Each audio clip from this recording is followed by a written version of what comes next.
The silver-framed photograph trembled in Maria's weathered hands.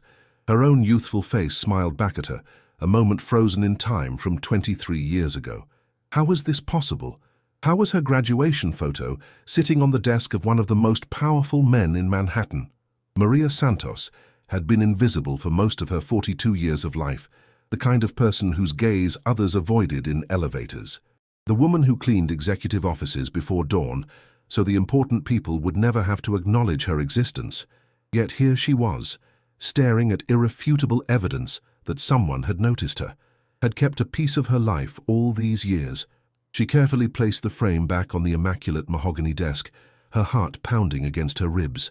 The executive floor was eerily quiet at 5:30 in the morning, the first golden rays of sunlight just beginning to paint the New York skyline through the floor-to-ceiling windows.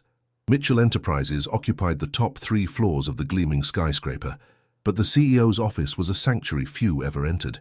Maria only cleaned it once a week, Tuesdays, when the cleaning rotation gave her the executive floor.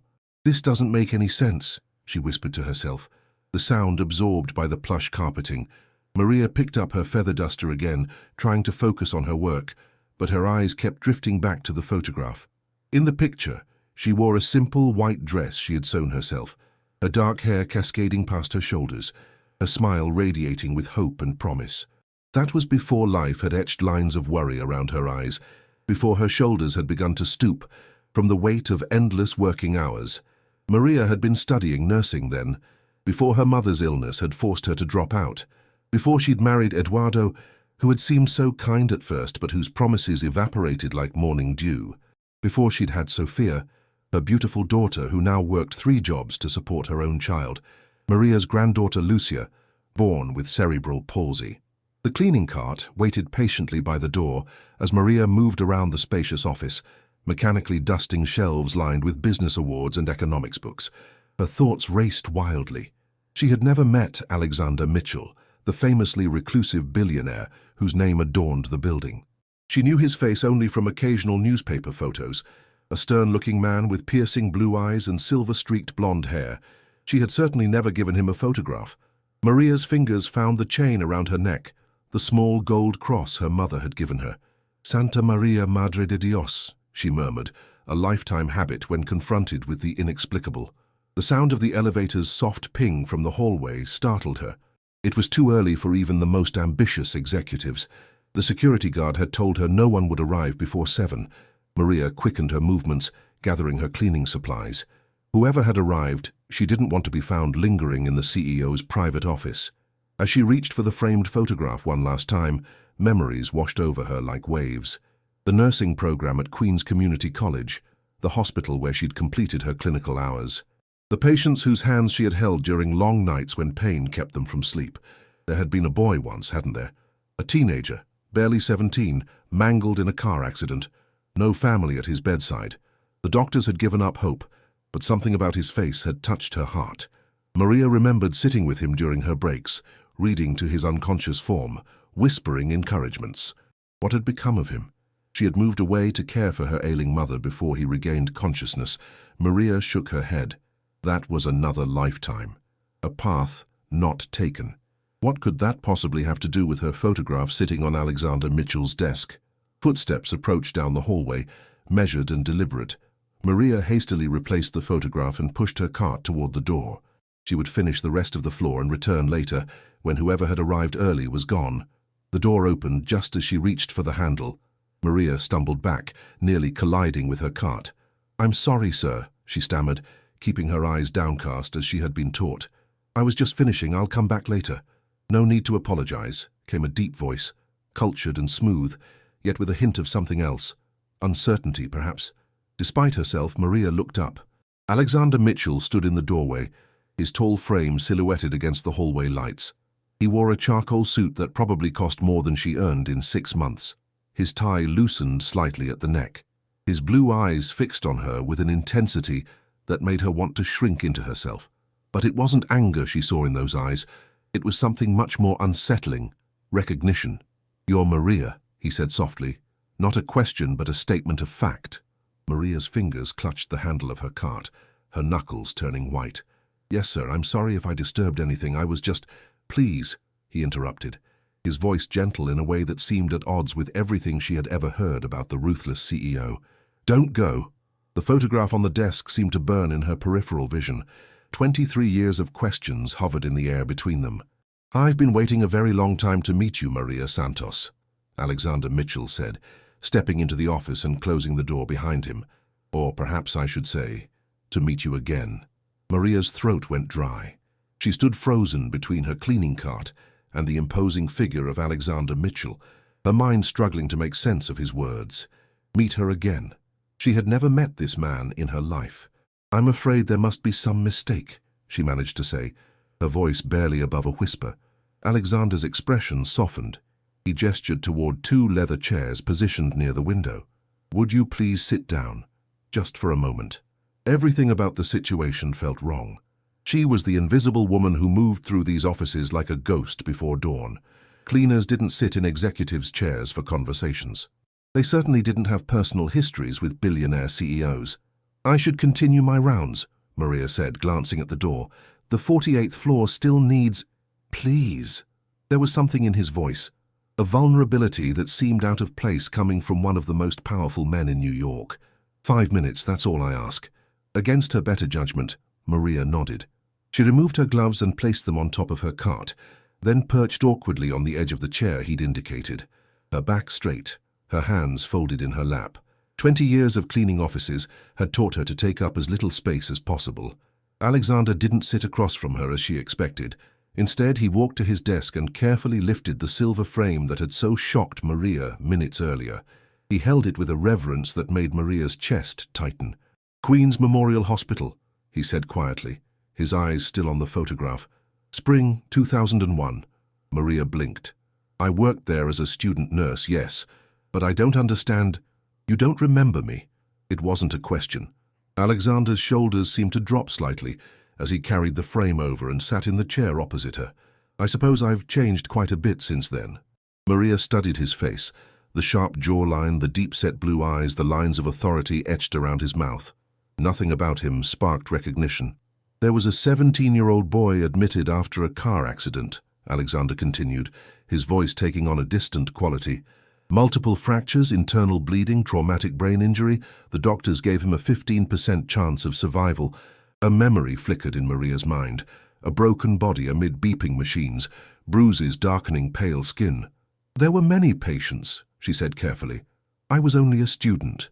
"This boy had no visitors," Alexander went on. "His father was unavailable. His mother had passed years earlier." Maria's hands tightened in her lap. "The boy who crashed his father's car," she said slowly, fragments of memory crystallizing. "He was unconscious for nearly a week." Alexander nodded, a smile touching the corners of his lips. He could hear sometimes, even in that state. He could hear a voice reading poetry and classics. Hemingway, I think, and Shakespeare. Maria's eyes widened as pieces began to fall into place. "I used to read to patients who had no visitors," she admitted. "The nurses said it might help, even if they couldn't respond." "It did help," Alexander said softly. "More than you could possibly know." Maria leaned forward slightly, searching his face with new intensity. The boy in her memory had been thin, with a shock of blonde hair and bruises obscuring most of his features. Nothing like the commanding presence before her. "That was you?" she asked, disbelief coloring her tone. "You were that boy?" Alexander nodded, his fingers tracing the edge of the frame. "I was running away," he confessed. "My father was a difficult man, powerful, wealthy, but cold. We had argued that night about my future. He had my life planned out, Harvard Business School, then a position at his company. I wanted something different. Art school, maybe. I was young and angry." Maria remembered the chart. No emergency contacts listed, except a father who never answered calls. "I took his Mercedes," Alexander continued. "Drove too fast on wet roads. The crash was my fault entirely."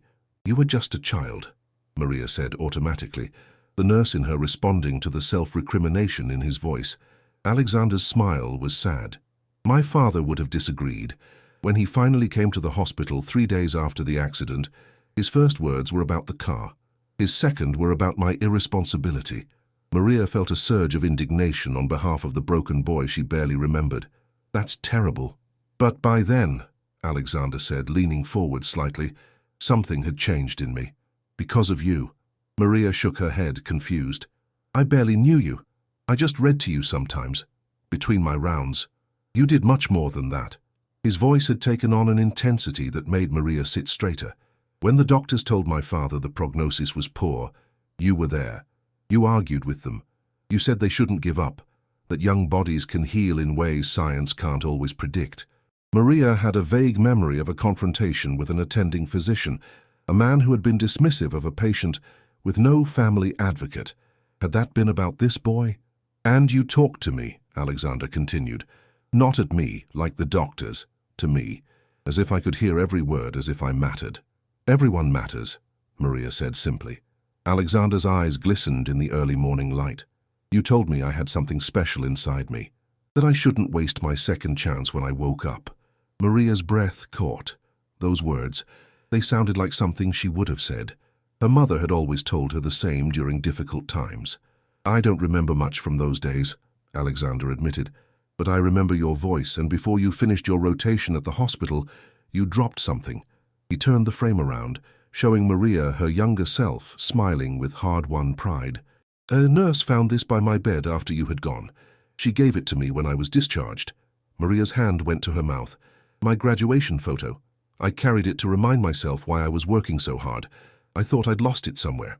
It became my talisman, Alexander said quietly. Through my recovery, through business school, yes, I did go eventually, though on my terms. Through building my first company. Through every success and failure since. Maria stared at him, struggling to reconcile the powerful CEO with the broken boy from her past. But how did you know it was me? How did you find me after all these years? Alexander set the frame on the small table between them. Your name was on the back of the photo. Maria Santos, nursing graduate, Queen's Community College. He hesitated, then added, I've been looking for you for 23 years. The enormity of his statement hung in the air between them. 23 years. While she had been struggling through life, failed marriage, financial hardships, endless cleaning jobs, this man had been searching for her. But why? Maria asked, her voice barely audible. Alexander Mitchell, CEO of a billion-dollar empire, looked at her with eyes that suddenly belonged to that 17-year-old boy again. Because you saved my life, Maria, and not just in the way you think. Maria stared at the silver-framed photograph on the table between them, her mind reeling. The early morning sunlight streamed through the floor-to-ceiling windows, painting Alexander's office in shades of gold. Outside, Manhattan was coming to life, but in this moment, time seemed suspended. I don't understand, she said finally. How could I have saved your life? I was just a student nurse. I barely knew what I was doing. Alexander leaned back in his chair, his eyes never leaving her face. After my father visited that one time, he didn't return. He sent lawyers with papers for me to sign, insurance forms, liability waivers. A shadow crossed his face. He was more concerned about protecting his assets than his son. Maria felt a familiar surge of protective anger, the same she felt whenever her daughter's ex-husband failed to show up for their granddaughter, Lucia. That's unforgivable. I thought so too at the time. Alexander's voice was measured, thoughtful. I was lying in that hospital bed in pain, abandoned, facing months of rehabilitation with no support system. The perfect recipe for bitterness. Maria noticed his hands, elegant, manicured, but with almost imperceptible scars along the knuckles, remnants of the surgeries, perhaps. But every day there you were, he continued, reading Hemingway's The Old Man and the Sea, about perseverance against impossible odds, or bringing me a proper cup of coffee instead of the hospital sludge, because you noticed I couldn't stomach it. Maria remembered now. A thin paper cup from the deli across the street. Such a small gesture she'd long forgotten. One night, Alexander said, his voice dropping slightly, I was in particularly bad shape. The pain medication wasn't working. I'd just gotten a message that my father had left for a business trip to Tokyo without seeing me. I wanted to give up. A flash of memory, a monitor alarm blaring, a boy's oxygen levels plummeting not from physical causes but from something deeper. Maria had recognized it immediately, the body surrendering because the spirit had. You sat with me that whole night, Alexander said. Off the clock, you should have gone home hours before. Maria nodded slowly, the memory surfacing. Your breathing was irregular. The attending physician said it was just pain response, but I thought... She trailed off, almost embarrassed by her younger self's certainty. You thought I was giving up, Alexander finished for her. And you were right. I remember telling you about my mother, Maria said softly. How she raised 3 children alone after my father died. How she cleaned houses during the day and sewed wedding dresses at night to put food on our table. Alexander nodded, a smile touching his lips. You said she always told you that Santos women had steel in their spines and fire in their hearts. Maria's eyes widened. You really did hear everything. Not everything, I'm sure, but enough. Alexander stood suddenly, moving to the window. The skyscrapers of Manhattan reflected the morning light, a forest of glass and steel stretching toward the clouds. Do you know what you told me that night, Maria? She shook her head, watching his silhouette against the brightening sky. You said, this pain is temporary, but giving up is permanent. There's something special inside you, I can feel it. Don't waste your second chance. He turned to face her. You didn't know my name. You didn't know my family. But you saw something in me worth fighting for when no one else did. Not even myself. Maria felt a warmth spread through her chest. It sounded like something she would have said. Words her mother had spoken to her countless times. When I finally regained consciousness, Alexander continued, you were gone. Your clinical rotation had ended. I asked about you, but privacy rules meant they couldn't tell me anything. By the time I was discharged 6 weeks later, all I had was your name and this photograph. Maria's brow furrowed. But if you've been looking for me all these years, why am I finding out only now? And why, she gestured around the opulent office, why am I cleaning your building? Alexander returned to his seat, his posture straight, yet somehow less rigid than before. Finding you proved more difficult than I expected. Maria Santos is a common name. You had moved to care for your mother. You married and changed your surname. My investigators hit dead end after dead end. He reached into his desk drawer and removed a folder, placing it on the table between them. 6 months ago, my company acquired a new facial recognition technology. As a test case, I had them run your graduation photo. Maria's hands trembled slightly as she reached for the folder. Inside was a grainy security camera image. Herself, entering an apartment building in Queens, carrying grocery bags. The timestamp showed a date from 6 months ago. You've known where I was for half a year. She looked up, confusion and a hint of hurt in her eyes. Why didn't you just contact me? Alexander's expression was complicated, a mixture of embarrassment and something that looked almost like fear. What would I have said? Hello, you don't know me, but I'm a billionaire who's been searching for you for 2 decades because you were kind to me once. He shook his head. It seemed presumptuous. So instead, you arranged for me to clean your office. There was a note of disbelief in Maria's voice. I own the building, but not the cleaning company, Alexander clarified. I simply suggested to HR that they contract with your employer and requested they assign you to the executive floor rotation. He had the grace to look slightly chagrined.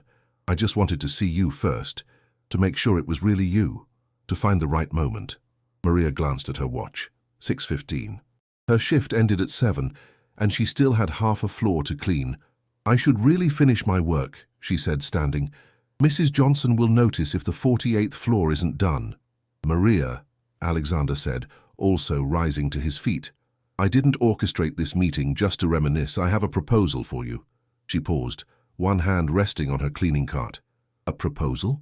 Alexander nodded, suddenly looking more like the CEO she'd imagined. Decisive, focused. I've established a foundation, the Second Chance Foundation. We provide medical care, education and rehabilitation services for underprivileged youth who've suffered traumatic injuries. Maria listened, wondering where this was heading. The foundation needs a director, Alexander continued, someone who understands both healthcare and compassion, someone who sees potential in people when no one else does. Maria shook her head, taking a step back. Mr. Mitchell. Alexander, please. Alexander, she corrected herself. I'm a cleaning woman. I never even finished my nursing degree. But you could, he said, his eyes alight with something that looked like hope. The foundation would cover your tuition, provide a salary that would allow you to focus on your studies. He paused. And provide the best possible care for your granddaughter. Maria froze. How do you know about Lucia? Alexander hesitated, then said quietly, the same investigators who found you gathered basic information about your family situation. I know your daughter works 3 jobs. I know Lucia has cerebral palsy and needs treatments your insurance doesn't cover. Maria felt a flare of indignation. "You investigated my family?" "I'm sorry," he said, and he seemed genuinely contrite. "It was presumptuous. But please understand, you changed the entire course of my life with your kindness. I've been waiting 23 years for the chance to do the same for you." The office fell silent, save for the distant hum of the building's ventilation system. Maria looked down at her hands, calloused from years of scrubbing and cleaning, so different from the gentle hands that had once hoped to heal. "Why now?" she asked finally. "Why today? You've known where I was for months." Alexander gestured toward the window, where the sunrise had painted the sky in brilliant oranges and pinks. "Because 23 years ago today, you sat by my bed all night and convinced a broken boy not to give up." He smiled, a genuine smile that transformed his face. Some anniversaries deserve recognition. Maria's eyes were drawn back to her photograph in the silver frame. Her younger self gazed back, full of hope and determination, qualities life had gradually worn down but never quite extinguished. She reached for the frame, lifting it carefully. "May I?" Alexander nodded. Maria turned the frame over, her fingers finding the small paper backing. Carefully she removed it, revealing a handwritten note in fading blue ink, her own handwriting from decades ago. "To remind myself that even when the path seems impossible, Santos women have steel in their spines and fire in their hearts." Maria, Queen's Nursing Program, 2001. Tears welled in her eyes, words from another lifetime, a promise she had made to herself and somehow failed to keep. The door to the office opened suddenly, startling them both. Maria turned, the photograph still clutched in her trembling hands, to see a tall, elegantly dressed woman in the doorway. "Alex, the board members are already gathering downstairs for the 7 o'clock meeting, and you haven't reviewed the—" The woman stopped mid-sentence, taking in the scene before her, the CEO of Mitchell Enterprises in early morning conversation with a cleaning lady. Her eyes narrowed as they fell on the framed photograph in Maria's hands, recognition and something darker flashing across her features. "I see," she said coldly. "So it's true." Alexander straightened, his expression shifting from openness to guarded concern. "Rebecca, this isn't what—" "Save it," the woman, Rebecca, snapped. "I told the board this obsession of yours would eventually become a liability." Her gaze raked over Maria dismissively. "I just didn't expect it to be quite so literal." Maria felt her cheeks burn with humiliation. She quickly placed the photograph back on the desk, her hand reaching for her cleaning cart like a shield. "I should go." "No," Alexander said firmly, moving to stand between Maria and Rebecca. "You should stay." He turned to the woman in the doorway. "Rebecca, this is Maria Santos, the nurse I told you about." Rebecca's perfectly manicured eyebrow arched. "The nurse? Interesting career trajectory." Her tone made the insult clear. Maria's spine stiffened, a flicker of that old fire rekindling. She might be a cleaning woman, but she still had her dignity. "Maria," Alexander continued, as if there had been no interruption, "this is Rebecca Mitchell, my sister and company CFO." Sister. The resemblance was there in the blue eyes and the set of the jaw, though Rebecca's features were sharper, more severe. "Charmed," Rebecca said without warmth. "Alex, the board is waiting." "Whatever." "Reunion, can wait until after the quarterly meeting." Maria pushed her cart forward. "She's right. You have important matters to attend to. I've kept you too long already." "This is important too," Alexander insisted, but Maria could see the conflict in his eyes. A billionaire CEO couldn't keep his board waiting because of a cleaning woman. "It's fine," she assured him, her professional mask sliding back into place. "I understand." As she wheeled her cart toward the door, Rebecca stepped aside with obvious reluctance, her gaze cold and assessing. Maria kept her head high, though every instinct told her to shrink away from the judgment in those eyes. "Maria," Alexander called after her, "please come back tomorrow, same time, we're not finished." She nodded without turning, unwilling to let him see how shaken she was by the encounter. As the elevator doors closed behind her, Maria leaned against the wall, her heart pounding. In her pocket, she realized she still had the small paper backing from the photograph with her 23-year-old handwriting, a reminder of who she had once been, of the strength she had somehow lost along the way. Outside the executive suite, Rebecca turned to her brother, her voice low and dangerous. "What exactly do you think you're doing, Alex?" Alexander Mitchell looked at his sister, then at the photograph still sitting on his desk. The Santos woman had steel in her spine and fire in her heart. Perhaps it was time he showed some of that same courage. "Something I should have done a long time ago," he answered, straightening his tie as he prepared to face the board. Maria's hands trembled as she keyed in the security code for the supply closet on the 45th floor. The small piece of paper from the back of the photograph seemed to burn in her pocket. Her encounter with Alexander Mitchell and his sister had left her disoriented, caught between two worlds, the life she lived and the life that might have been. "Miss Santos, are you all right?" She turned to find Raymond, the night security guard, watching her with concern. His kind face was a welcome sight after Rebecca Mitchell's cold scrutiny. "I'm fine, Raymond," she assured him, though her voice lacked conviction. "Just a little tired this morning." Raymond glanced at his watch. "Your shift ended 15 minutes ago. You should head home, get some rest." Maria nodded, suddenly aware of the bone-deep exhaustion that had become her constant companion over years of pre-dawn shifts. "You're right. I think I will." As she gathered her personal belongings from her locker, Maria's phone buzzed with an incoming text. Her daughter, Sophia. "Mom, Lucia's appointment with Dr. Patel got moved up. Can you take her at 11 instead of 2? My manager won't let me switch shifts." Maria sighed. She had been looking forward to at least 4 hours of sleep before taking over grandmother duties. Now she would have barely 2. She texted back a quick affirmative, then headed for the employee exit. Outside, Manhattan was fully awake. The sidewalks crowded with people rushing to offices, coffees in hand, oblivious to the woman who had spent hours making their workplaces pristine. Maria merged with the flow of pedestrians, her mind still in Alexander Mitchell's office, replaying their conversation. 23 years. He had kept her photograph for 23 years, had built his life around words she barely remembered speaking. On the subway ride to Queens, Maria removed the small paper backing from her pocket.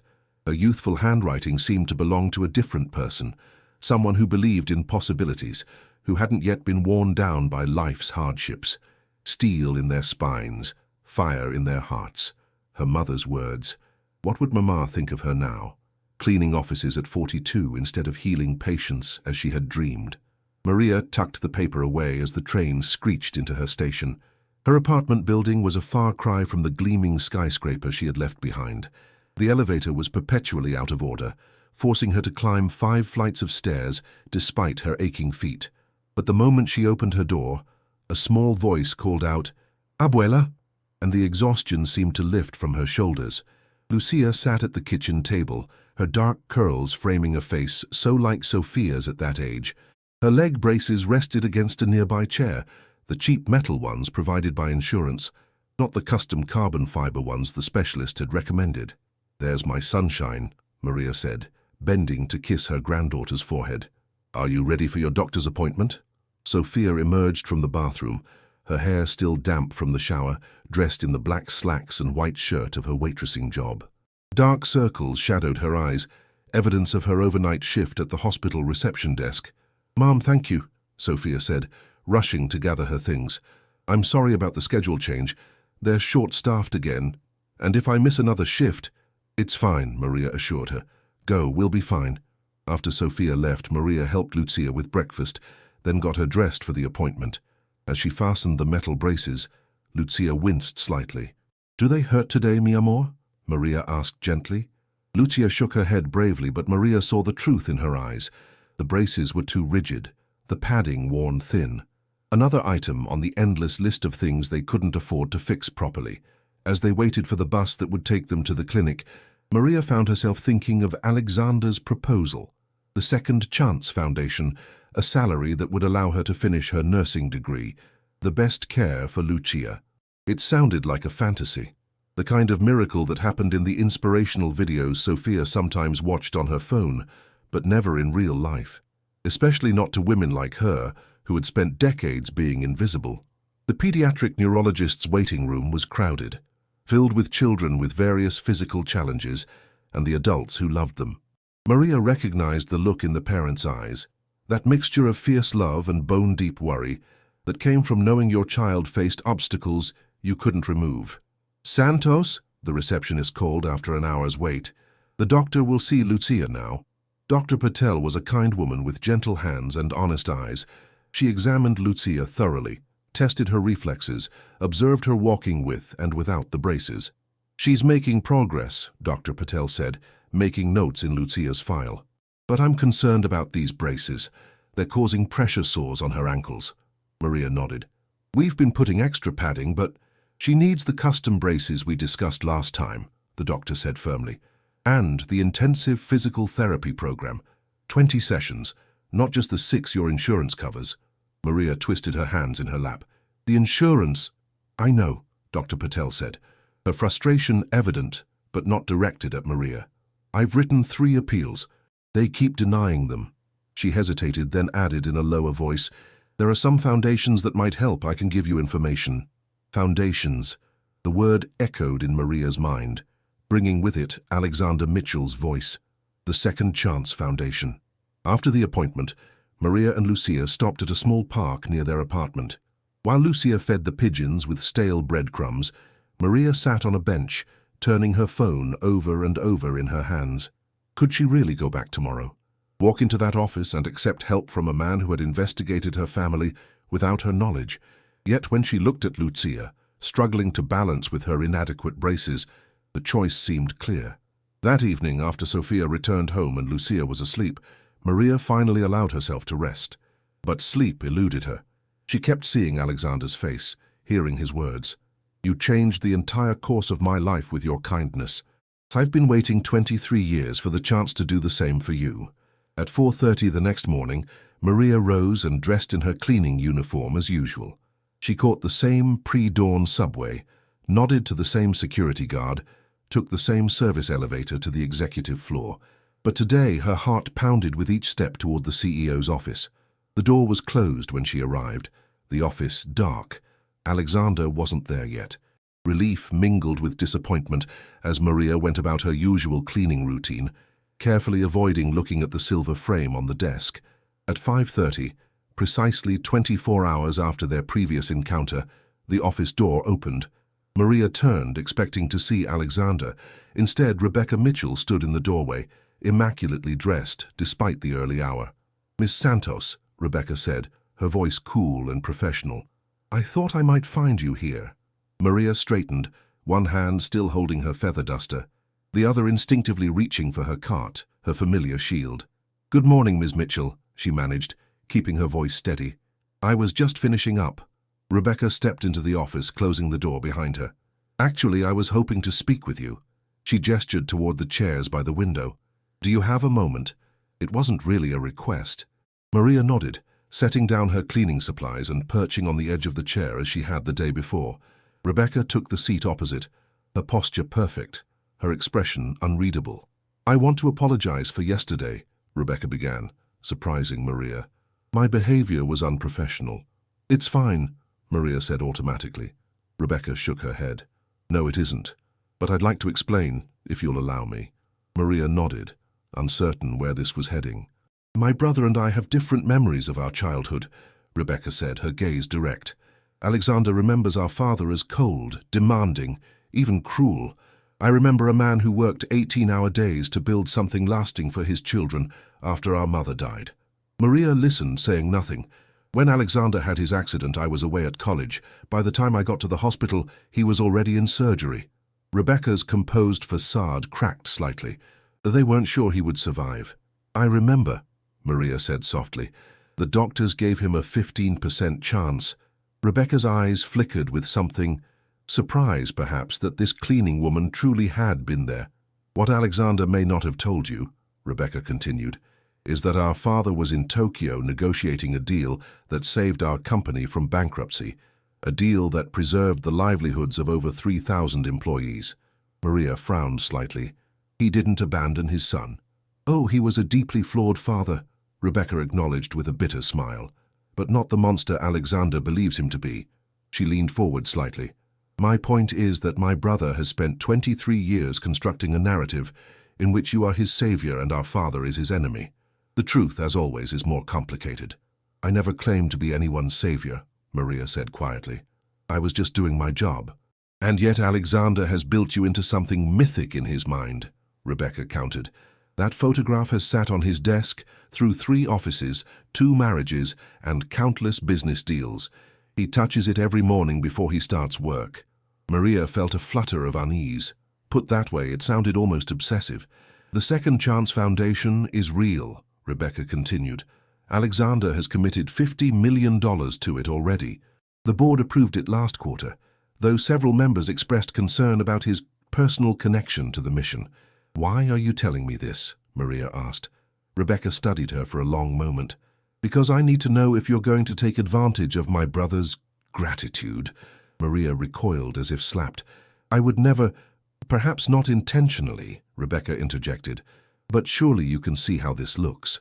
A billionaire offering a position to a woman with no qualifications beyond having been kind to him once, 2 decades ago.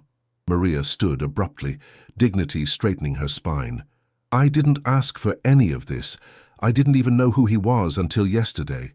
Rebecca remained seated, her gaze calculating. And yet here you are, right on time for your meeting with him. Before Maria could respond, the office door opened again. Alexander stood in the doorway, surprise evident on his face as he took in the scene before him. Rebecca, what are you doing here? Rebecca rose gracefully, smoothing her already perfect skirt. Just having a chat with Ms. Santos, getting to know the woman behind the photograph. Her smile didn't reach her eyes. I'll leave you to your meeting. As she passed her brother, she paused. The Jenkins acquisition paperwork needs your signature by 9. Then she was gone, leaving a charged silence in her wake. Alexander turned to Maria, concern etched on his features. What did she say to you? Maria gathered her cleaning supplies, her movements precise and controlled despite the turmoil inside her. She expressed concern that I might take advantage of your gratitude, she said, unable to keep the hurt from her voice. That I'm unqualified for whatever position you're offering. Alexander closed his eyes briefly. I'm sorry. Rebecca is protective. She's right though, isn't she? Maria said, wheeling her cart toward the door. I have no qualifications. I never finished nursing school. I have no business running a foundation. Maria, wait. Alexander moved to block her path, not touching her but standing firm. That's not true. Isn't it? She challenged, surprising herself with her boldness. Would you offer this position to any other cleaning woman with an incomplete nursing degree from 20 years ago? That's not a fair comparison, he countered. This isn't charity. It's about who you are, what you're capable of. Maria shook her head. You don't know who I am. You have a memory of a kind student nurse from decades ago. That's not me anymore. Isn't it? Alexander reached into his pocket and withdrew a small piece of paper, the backing from the photograph, her handwriting. Steel in your spine, fire in your heart. I saw both yesterday when you faced Rebecca. I see it now. Maria felt tears threatening and blinked them back furiously. You investigated my family without my permission. You arranged my employment here without telling me. That's not how you treat someone you respect. Alexander's face fell. You're right. I handled this badly. But please don't walk away because of my mistakes. He ran a hand through his hair, suddenly looking less like a polished CEO and more like the vulnerable 17-year-old she had once known. I've imagined finding you for so long. I think I lost perspective. Maria's hand tightened on her cart. I need to think this is overwhelming. Alexander nodded, taking a step back. Of course. He moved to his desk, wrote something on a business card, and extended it to her. My personal number. When you're ready to talk, whether it's about the foundation or anything else, please call me. Maria hesitated, then took the card, tucking it into her uniform pocket. And Maria, he added, as she reached the door, regardless of what you decide about the foundation, I want to help Lucia get the treatment she needs. No strings attached. Maria froze, her back to him. Rebecca told you about our conversation. Yes, he admitted, but that doesn't change the offer. Maria turned slowly to face him. Why would you do that? Help a child you've never met? Alexander's smile was sad but genuine. Because 23 years ago, someone looked at a broken boy everyone else had given up on and saw something worth saving. He gestured around the opulent office. Everything I've built since then, it all started with that moment. With you. For a long moment, they looked at each other across the expanse of the office. The billionaire CEO and the cleaning woman connected by a single act of kindness that had echoed across decades. I'll think about it, Maria said finally, and left, the business card heavy in her pocket like a promise or a turning point. 3 weeks later, Maria stood outside the gleaming glass entrance of the Mitchell Enterprises headquarters, no longer wearing her cleaning uniform. Instead, she had on a simple navy blue dress, the nicest one she owned, purchased years ago for Sophia's high school graduation. In her hand, she clutched Alexander's business card, its edges softened from being repeatedly taken out and put away as she deliberated. "You can do this," she whispered to herself in Spanish, her mother's voice echoing in her memory. "Steel in your spine, fire in your heart." The security guard at the front desk looked up as she approached, recognition flickering across his face. "Miss Santos, they're expecting you on the 38th floor." The 38th floor, not the executive offices where she had once cleaned, but where the newly established Second Chance Foundation had its headquarters. Maria nodded her thanks and stepped into the elevator, her heart pounding as the floors ticked by. The 3 weeks since her last encounter with Alexander Mitchell had been transformative. 2 days after their meeting, a package had arrived at her apartment, custom carbon fiber braces for Lucia, along with paperwork confirming her enrollment in an intensive physical therapy program at one of Manhattan's premier pediatric rehabilitation centers. The first session had been scheduled before Maria had even decided whether to accept Alexander's larger offer. Sophia had been suspicious, demanding to know where these expensive treatments had come from. When Maria finally explained everything, her daughter had stared at her in disbelief. "Mama, this is like something from a movie," Sophia had said. "Are you sure this man is stable? Keeping your photo for 23 years sounds—" "He's not what you're thinking," Maria had interrupted, surprised by her own defensiveness. "He kept the photo as a reminder of kindness when he had none in his life. We've all held on to strange tokens for strength." She'd thought of her mother's rosary beads, still in her nightstand drawer after 15 years, of the coffee-stained note Sophia had written her in 3rd grade, "Best mommy ever," that she still carried in her wallet. As the elevator doors opened on the 38th floor, Maria took a deep breath. The space before her was nothing like the sterile corporate offices above. Warm colors adorned the walls, along with photographs of young people in various stages of recovery. Rehabilitation equipment stood in one corner beside a small physical therapy area. It was a space designed for healing, not profit. "Maria," a familiar voice called. Alexander rose from where he had been sitting with a teenage boy in a wheelchair. The two of them bent over what looked like architectural drawings. "You came." He approached her with an expression of such genuine pleasure that Maria felt her nervousness begin to fade. "I said I would," she replied simply. "I'd like you to meet someone," Alexander said, gesturing to the boy who was watching them curiously.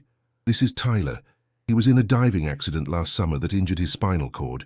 He's our first official recipient of a Second Chance scholarship." Tyler wheeled himself forward, extending a hand to Maria. His grip was firm, his smile infectious despite the challenges evident in his body.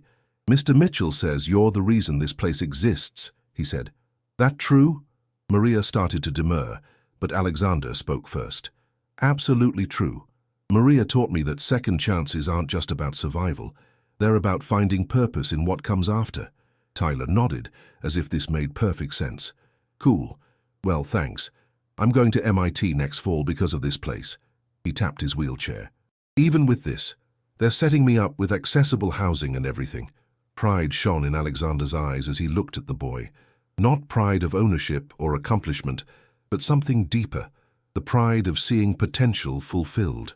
"Tyler's helping us design better accessibility features for the new rehabilitation center," Alexander explained, as the boy excused himself to continue working on the drawings.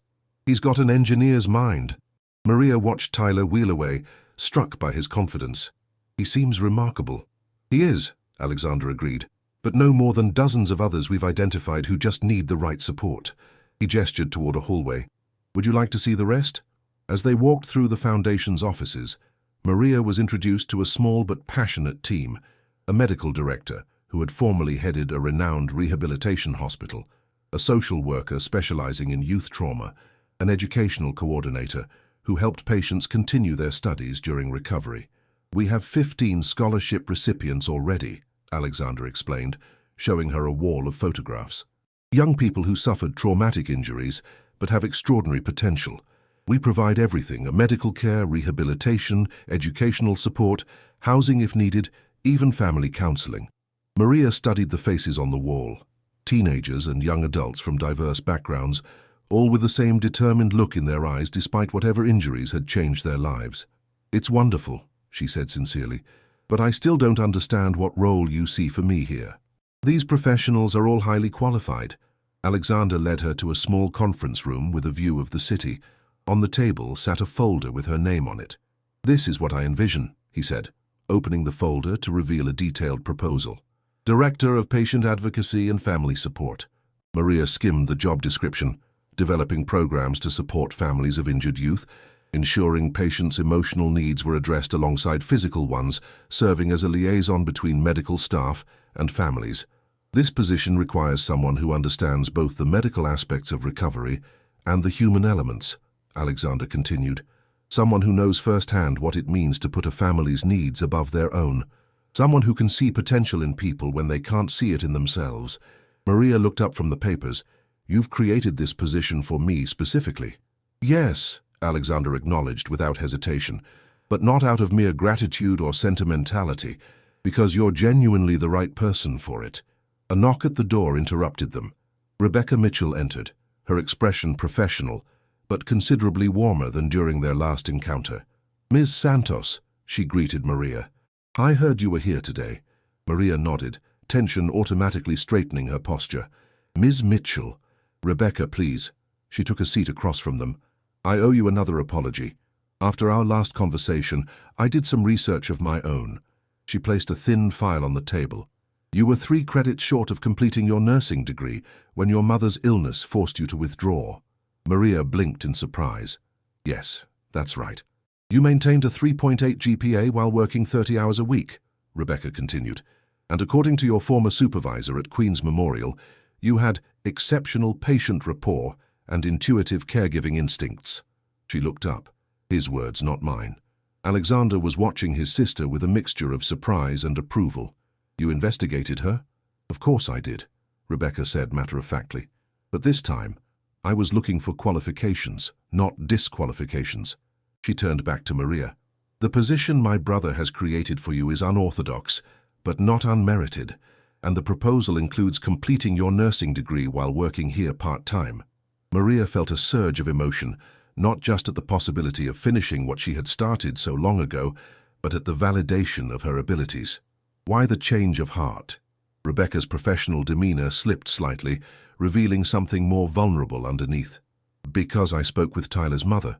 She told me about the night after his accident, when the doctors suggested withdrawing life support." Her voice grew quieter.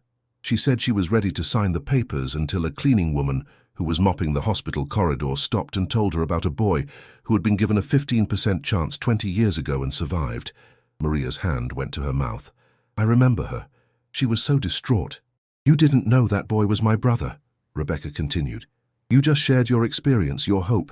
That woman decided to give her son more time because of your words." She gestured to the photographs on the wall outside. "Tyler is alive because of a pattern of kindness that you don't even realize you create." Alexander reached out, covering Maria's hand with his. "That's what this foundation is about. Not just my second chance, but creating them for others. The ripple effect of compassion." Maria looked down at the job offer, her mind racing with possibilities she hadn't allowed herself to consider in decades. "My family," she began. "Sophia and Lucia. The position includes comprehensive family health insurance," Rebecca interjected, "and flexible hours to accommodate Lucia's appointments." "And Sophia?" Maria asked. "She's working 3 jobs to make ends meet while trying to finish her business degree." Alexander and Rebecca exchanged glances. "We have an internship program," Alexander said carefully. "If she's interested and qualified, she could apply, but that would be entirely separate from your position here. No favoritism."